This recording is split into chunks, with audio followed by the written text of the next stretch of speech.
This weekend in Houston, the Red Hot Padres come to town. They come to Daikin Park sizzling with a 15-4 record, leading the NL West, boasting a league best 2.65 ERA. Meanwhile, the Astros are looking to turn things around after a slow 8-10 start. It's a showdown between a powerhouse and a team eager to regain its championship form. Jainel Diaz, this is Locked On Astros. Hello and welcome to Locked On Astros, your daily Astros podcast. Here are your hosts, Eric the Man Huysman and Brett H-Town Wheelhouse Chancey. Hello, everybody, and welcome to a special Locked On crossover edition of Locked On Astros and Locked On Padres. If Locked On Padres people are listening to my voice, no, I am not Javier Reyes. I am Brett Chancey, otherwise known as H-Town Wheelhouse. You know where to find me. You know where to find the show. Javi, welcome back to the show. I know Eric couldn't be here. We'll talk about that more later. Javi, tell everybody where they can find you, sir. You can find me, as always, on Twitter/X and Blue Sky at Javi Pina, JAVIIPENO, at LO_Padres as well.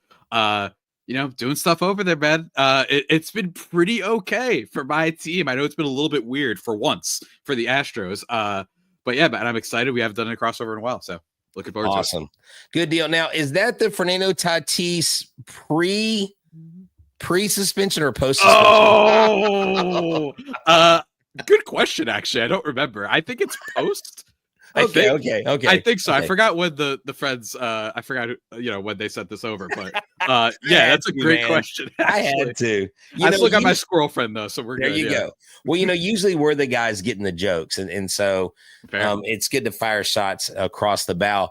So this is really a tale of two teams, man. Like I said in the intro, you guys are 15-4, 12-11 in your last 13 games. I mean, you're leading the NL West. I mean, the NL West is a juggernaut of teams that are solid because your fourth place team has the same record as our first place team. We're essentially the AFC South of Major League Baseball, which I guess I don't mind because, Javier, we have tied a record with our own team, 13 games where we have not won more than one game in a row. We have one loss. We've done that for 13 games.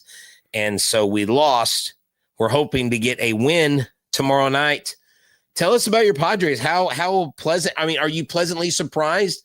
Is this what you expected? What's the temperature in Padres Nation? Definitely surprised.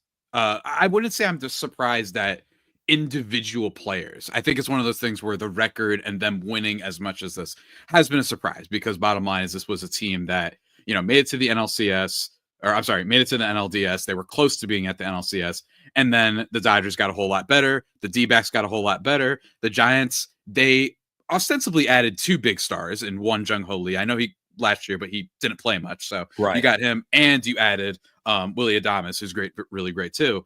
And then the Padres, it was like, oh, okay. Then finally at the end of the offseason, yes, they added Nick Pivetta. They added a little bit of some depth help with Jose Iglesias as well. But for the majority of the offseason, it was like, oh man, was that it? Do we blow our chance? And so far, being at the record they are, leading the NL West, when the NL West is still playing well. That's the other thing. It's not just, wow, really tough start, weird start for the Dodgers, weird start for the D-backs. No, it's all of them have been great. The D-backs are like the best 10-7 team in the league, right? Like they are really, really good. They are just playing like mortals. While the Padres have just stepped up in every situation basically thus far. Have been really shut down, been really good at run prevention so far this year. So that should be a good matchup, at least in theory, for them because of the Astros right now. But it's been nuts, man. But individual performances, not too much, right? I'm not surprised. I'm a tiny bit, maybe, but I'm not surprised that Jackson Merrill has been very good, although he's on the IL right now. I'm not surprised that Fernando Tatis Jr. has been very good. I'm not that surprised at the bullpen. It's just everything coming together and resulting in so many wins, a couple sweeps to start the year, sweeping the Atlanta Braves in 4 right off the bat, right? That's crazy. And then you go to Cleveland and you send them down. And you even managed to finally beat the Rockies. I know that sounds like, why are you bragging about that? But the Padres have been actually really mediocre against one of the worst teams in baseball, the Rockies, over the past 4 years. So man, it's been a lot of fun, pleasant surprise. And I hope for it to continue.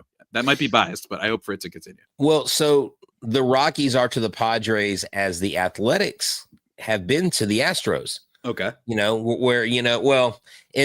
the Athletics in their own right, in their defense, a lot more competitive over the years. Obviously, Rockies had that one outlier year where they went, had a little deep playoff run. We even got former Rocky Brendan Rodgers as one of our second basemen. And, he's hitting well. But, this team, I talked about it this morning when I went live on ESPN Southwest Louisiana, the flagship station for the Astros out there, as I do every week.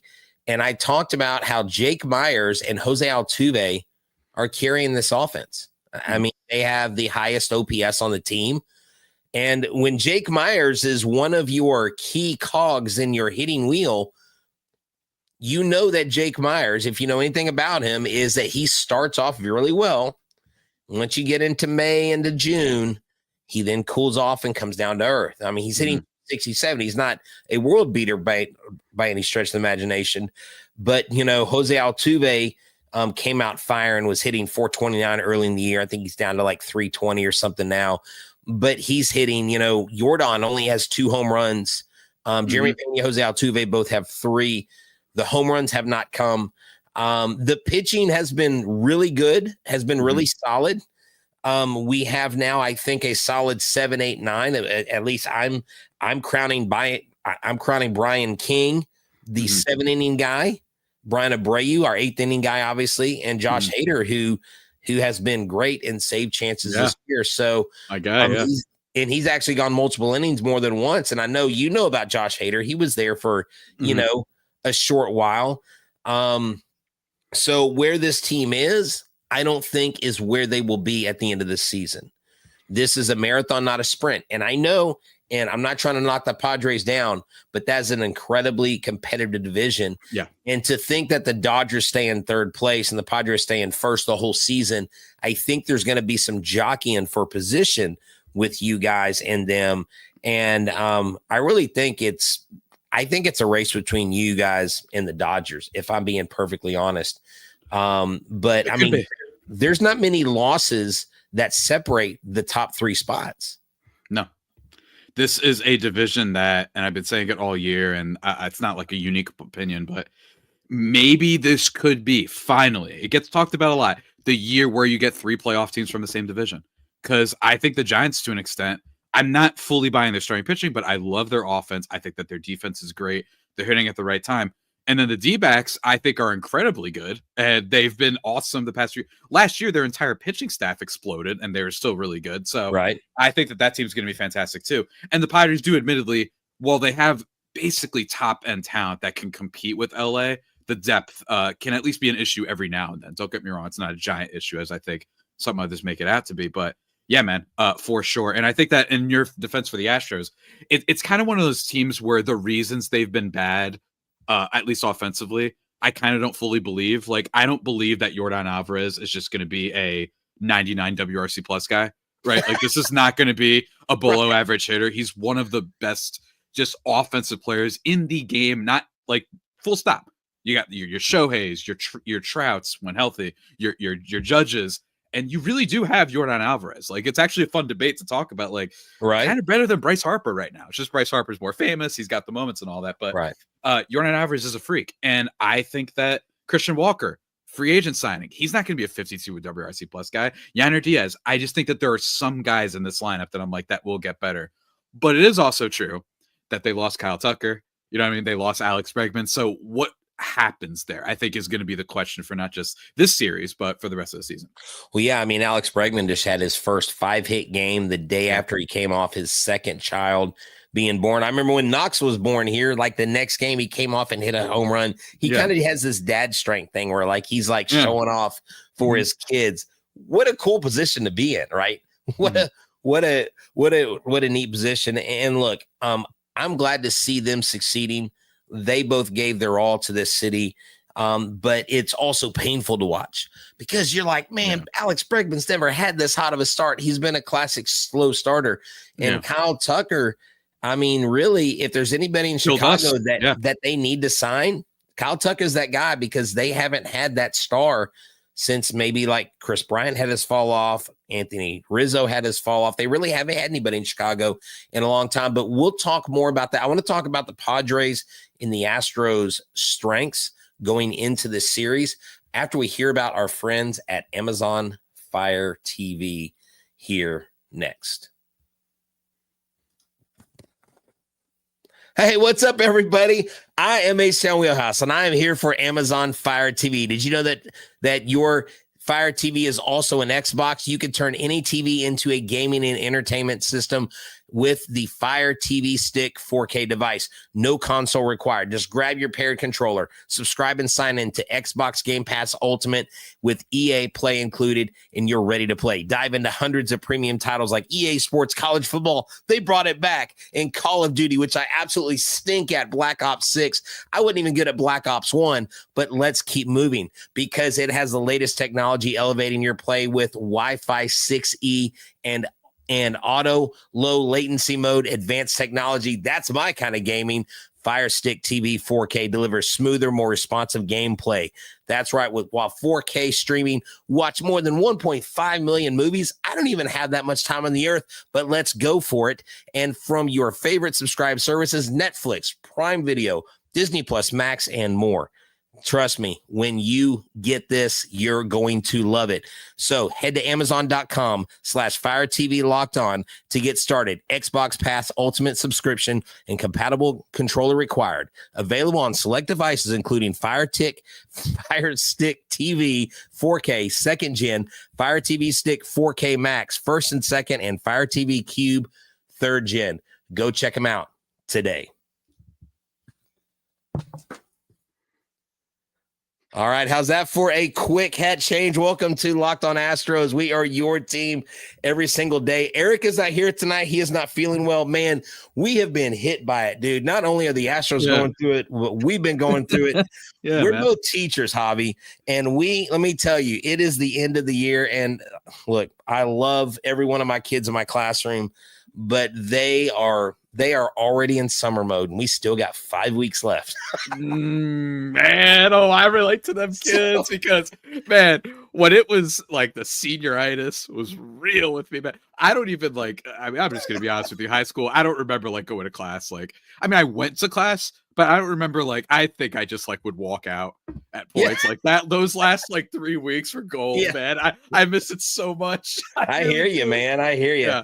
The things we took for granted. Now, I think the Padres' strength, really, when you look at your roster, obviously you've got your superstars offensively, but this weekend, Javi, when I look at your team, and we maybe can dive into this, but tell me, do you feel like your strength is pitching? Because y'all got Hart going Friday, you've got King going on Saturday, and Dylan Cease going on Sunday. I know Dylan Cease hasn't had a great start to the year, but he's still Dylan Cease. I mean, is that y'all's strength because you said offensively, individually, guys aren't performing, or what is it for you right now early on?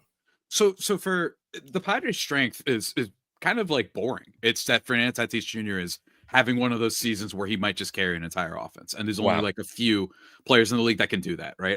I even honestly think that Jordan is one of those players as well when he's healthy, at least from the batting perspective, because he's mostly a DH. But I think that it's that I think the starting pitching has room to grow.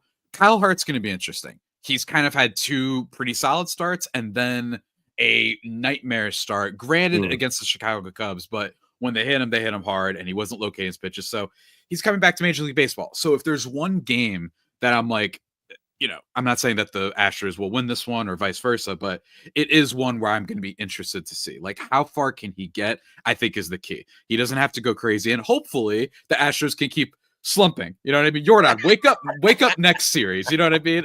That beast that lurks in that body of his, right? Save it for whoever you're playing next, right?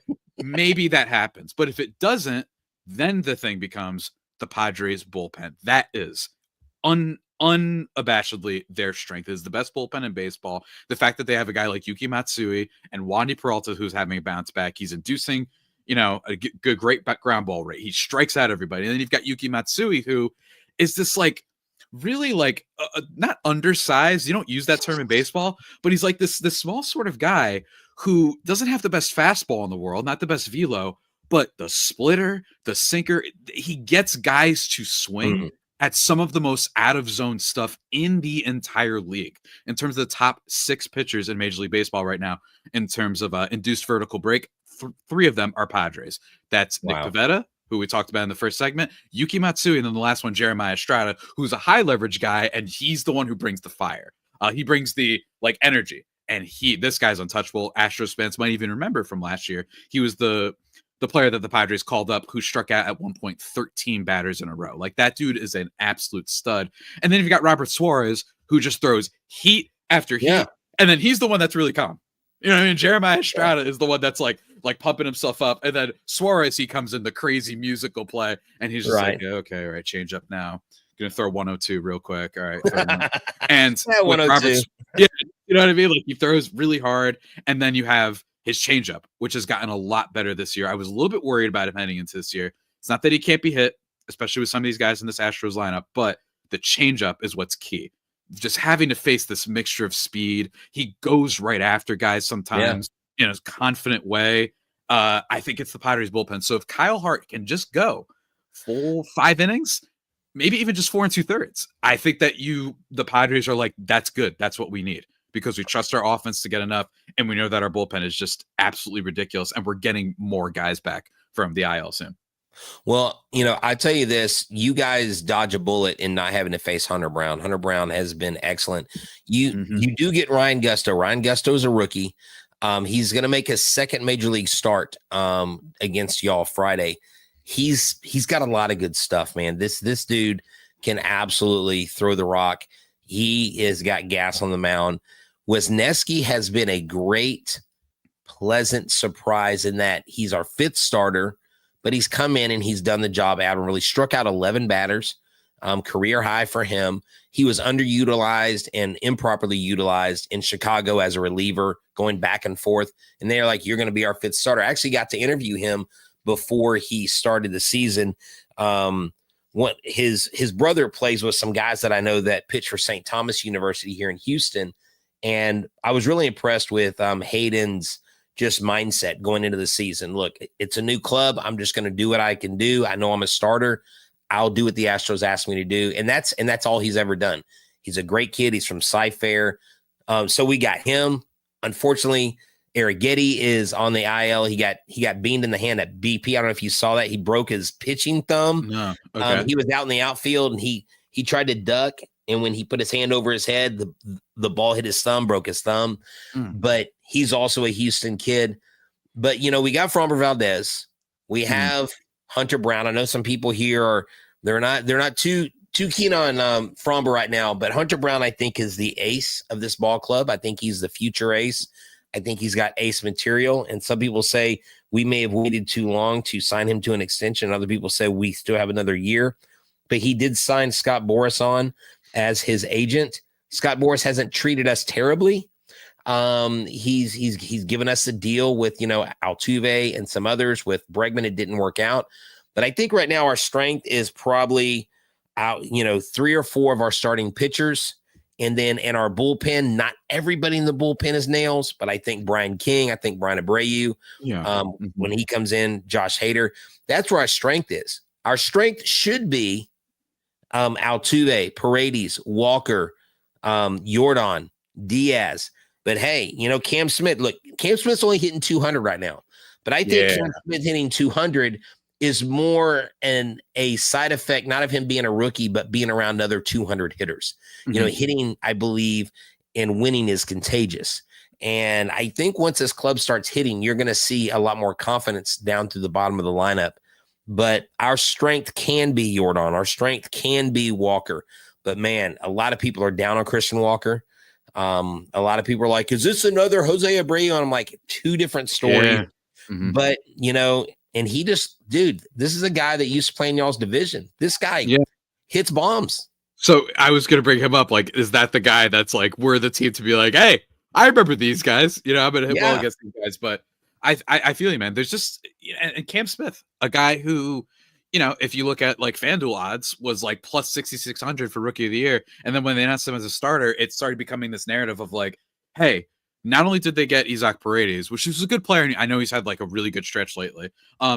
I think it seems like they're like, we really liked Cam Smith, and we'll see. Maybe he's doing the thing where everybody like, who was that guy on the Houston Texans who was in fantasy football, a running back that's really good, but like everybody got a little bit too excited about the offseason stuff, so they drafted him too high. I'm blanking on his name. You talking about Arian Foster?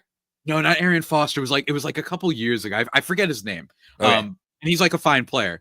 That they got in like a late round, right? Like a little bit of an afterthought. And then the hype was a little bit it was like, they love this guy, but whoa. I think that's what's happened with Cam Smith, where he's just regular classic, like not everyone can be, to toot my own horn, Jackson Merrill, where you're just a freak immediately. Right. Still not out on Cam Smith, but all those things combined, I think you're right. I think starting pitching could be a thing here. Whether or not Christian Walker wakes up against us, I could also see being a storyline for sure. So it's starting pitching versus bullpen. And it's Tatis and I guess at this point, probably Manny Machado versus, Isaac Paredes and Jose Altuve when it comes to like the stars, I think, of this series. Right, exactly. So when I'm looking at your lineup, of course, I mean, I automatically go to Fernando Tatis Jr. Yeah. It looks like Manny. So when I look at them versus like just the Astros right now, wow. I mean, you got the Padres versus Wesneski. Oh, hold on. Okay, y'all have actually played against Wesneski because he was with the Cubs. Okay, I'm sitting here looking at these averages against Wesneski. Wow, holy crap. Hold on. Why am I on the 19th? Let me go to the 18th. I'm putting the cart before the horse here.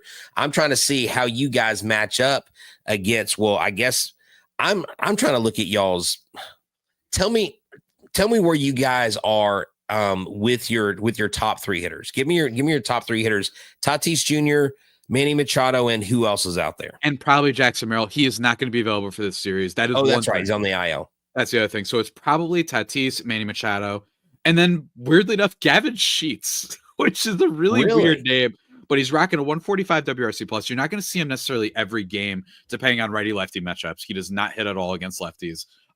You might see Yuli Gurriel in this series, right? Like your old friend. Wow, Yuli. Yeah.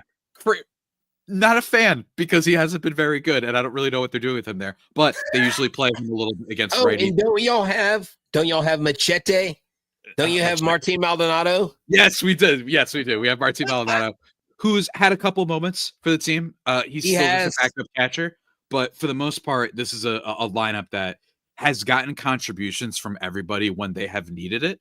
Xander Bogaerts will be a question mark for this series. He's kind of the only thing. He's been hitting the ball a little bit harder. He's been walking a lot more. He's showing something of at least not being a disaster, but there's been very clear evidence that it looks like the Padres probably overpaid for this one and, made a little bit too much of an investment there. But it's just been amazing. I mean, Tatis is rocking a 193 WRC plus, man. That's just crazy. Yeah. No, it is. But I mean, at least we didn't pay $760 million for a guy to go 0 for 5 with 3 strikeouts like Juan Soto in New York. So we have that going for us. I'm sorry. That was mean. He'll be fine. He got 390 on base, I know, but good Lord, come on, man. You getting $760 million? You need to not have 3 strikeouts in a 5 at-bat game. But I digress. But when I am looking at team batting for you guys, it basically comes down to y'all have put runners on and you've scored them, where the Astros don't even get opportunities. The Astros don't even have runners on. But you know what? I want to talk about that next, but we've got to talk about game time. We've got to talk about prize picks here next. We will hit those and then we will keep the discussion going. Let's start with our friends here at Game Time.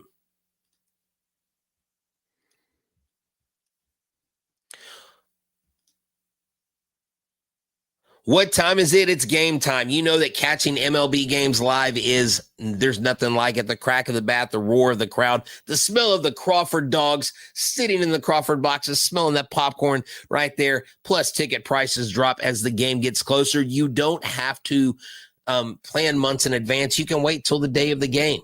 All-in-one pricing, lowest price guaranteed, and also they have the Game Time Picks features that makes finding the best deals effortless. It filters out the fluff and highlights top discounts in the stadium. You know, I love it because I get a preview of my seat. I've told you I've been walking up to the ballpark.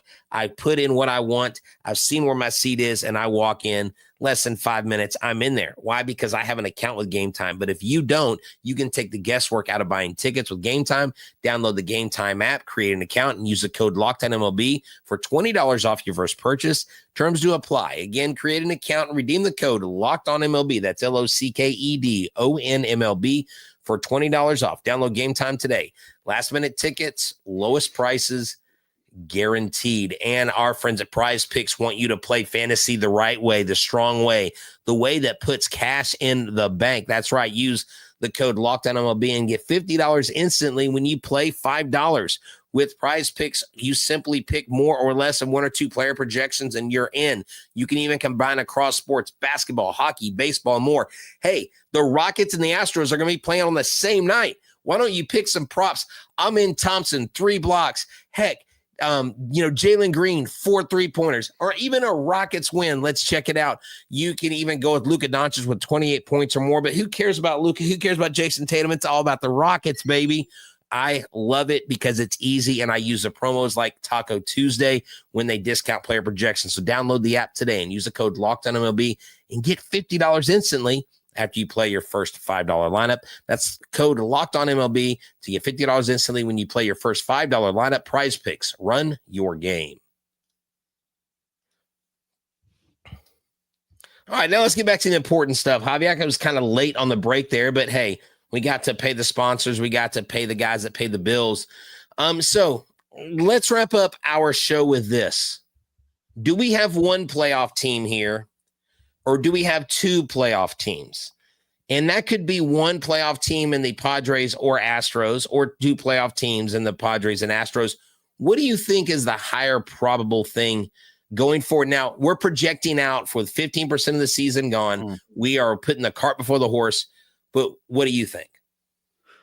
It's a good question. And I'm probably going to annoy people with this, but I think I might go Astros because I just think the National League is really stacked. I really do. I just think that you've got the Mets, you've got the Braves, you've got the Phillies. Well, the Braves have been bad, but I don't know. Part of me is just like, are they going to be this bad? Like, that's pretty crazy for a team this favorite to be that bad. They've been very bad. Yeah. Uncharacteristically bad. Yeah. NL Central only division that's like, this probably isn't going to be a thing. But then you've got Giants, D-backs, Padres, and Dodgers. I'm just like, there's a world in which the Padres win 90 games, but then everybody else won 91. You know what I mean? And then they lose a tiebreaker or something like that. I remember, I always love bringing this up, but back in 2020 or 2012, I'm sorry, I believe it was the year when the regular season, the last game of the year, people might remember this, literally decided playoff seeding and like who's going to make it. The Rays, Evan Longoria, like walked off the Yankees, and that sent them to the postseason. Like it was wild.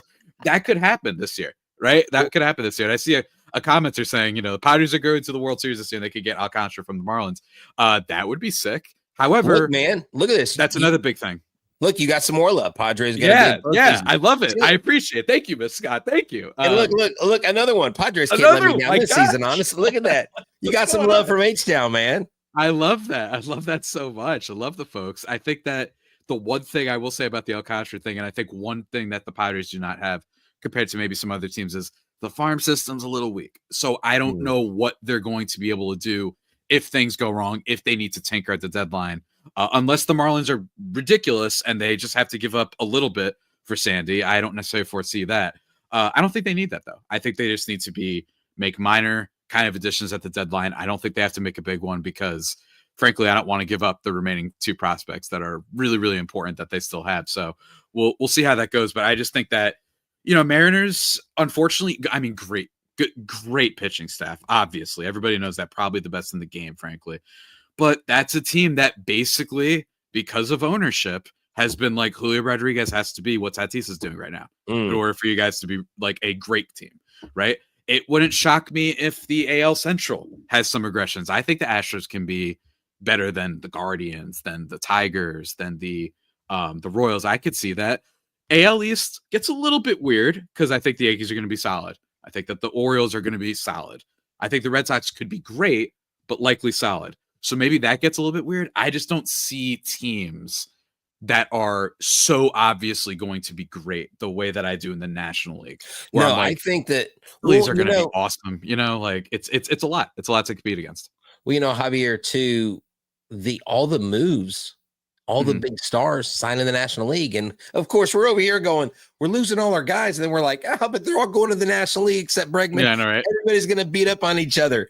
Ohtani, Tucker, and Juan Soto, they can't all go to the World Series, and so, that's wild to me because, and this is where I think we need to do a realignment of the league. I think we need two conferences like basketball, like football, and I think they need to do seeding because you'll have a team that because they're a certain place in a division that will get in the playoffs when you got other, when you have a team, it was funny. I don't know if you follow Fact Sports on X.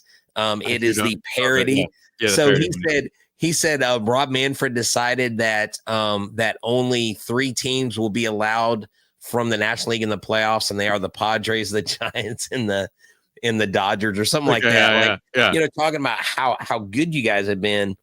But honestly, I see both of us going. Now, I see it. The only reason why I see y'all not making it is because of the strength of the National League, not because y'all don't do it.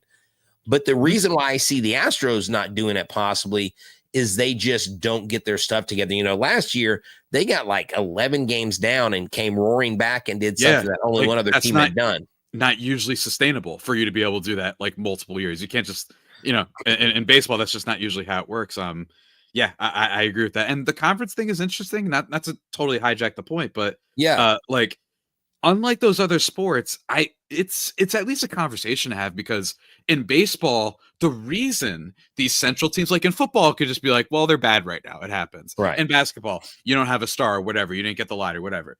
But in baseball, it's like, you know why the central teams are bad? Because their ownership refuses to spend. I mean, look at the Pittsburgh Pirates. They have a generational star, as Jeff Passan went on ESPN and talked about, and they still haven't signed anybody. They haven't done anything. They have not signed a player to a multi-year contract in 10 years. Yeah. Right. So unlike the other sports where I think partially it's like, I'm not doing the AFC South needs to be, sent down to the minors because it's just bad right now. Right. It happens. Right. But for baseball, I'm like, it feels by choice for some of these teams. So it's at least a conversation we had for sure. Yeah. I mean, I would love that. I would love an American League and National League. And you can have your little Southwest division like you do in NBA, but literally rank them. And you know what? If you want to have a play-in bracket, like the wild card, call it the play-in tournament, you could do that. It's kind of a thing and it's kind of a trend. And if you want to get more teams involved too, that could also be a thing because then more teams are relevant, more tickets are sold because we know it's all about the money. But hey, man, this has been great, Javier. We would love to come on your show anytime. Let us know. Once again, guys, if you have not subscribed to Locked On Padres, I know you're going to do it right after you leave the show. I know you're going to go like and comment on all his episodes. This weekend, you're going to see what the Padres do in their collapse to the Astros. I'm joking.